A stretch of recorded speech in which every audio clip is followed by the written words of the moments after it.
Rental prices in Sydney and Melbourne are increasing despite prices stalling in other Australian cities. The latest PropTrack report shows rents rose 2.3% in Melbourne and 1.8% in Sydney in the December quarter. It also indicates Brisbane rents grew to a record high last year, up more than 10% for both houses and units. Prices are expected to increase further this year due to low volumes of listings on the market. And joining me now live is Executive Chairman of Yellow Brick Road Home Loans, Mark Bouris. Mark, thank you so much for joining us. It's certainly a very difficult market for renters. I've seen videos of people lining up in long queues waiting for inspections. But what's the outlook for renters this year?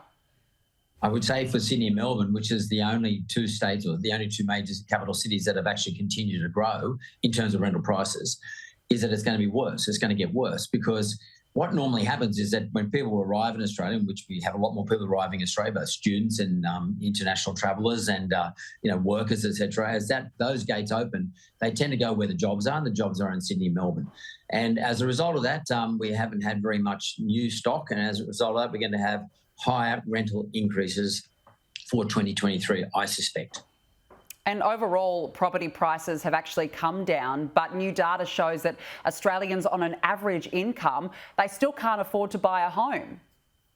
Yeah, that seems to be the case. And the reason why that works out that way is as follows. Even though you're buying for a lesser amount of money, the calculations as to how much it's going to cost you per month, given the really high retail interest rate environment which we currently live in, is that affordability becomes almost impossible because an average income of $130,000, say in Sydney, to borrow money to buy an average house in Sydney which is about $1.2 million. That you're borrowing around $900,000. The average income is not sufficient, given the interest rate environment, which is going to continue on, is not enough to pay off that mortgage. In other words, those people don't qualify anymore to borrow that money, but B, even if they do qualify, there's basically spending every last dollar on their mortgage payment, which then sends them back into the rental market, which is one of the reasons the Sydney and Melbourne rental markets have continued to go up. And overseas, the Canadian Prime Minister has come up with what he believes is a solution to try and quell the housing market pressures. He's banned foreigners from purchasing residential property in Canada. Danica, that's politics. It's all BS. It sounds good, but the percentage of buyers that come from overseas, particularly here in Australia and in Canada for that matter, is very low, and it may have some effect at the very, very top end of the pricing environment.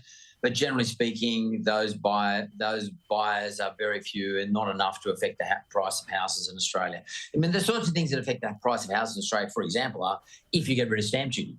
Yeah, and the question then becomes: does that, when you get rid of stamp duty, does that just mean that more people can buy, and as a result of that, more people bid against each other, and as a result of that, they just put house prices up? They're the more important factors that we should be considering: stamp duty releases, first homeowner grants, all those sorts of things. They're the sorts of things that affect house prices. Yeah, politics at its best, and probably won't make a big difference. Mark Bouris, good to speak with you. Thanks for joining us.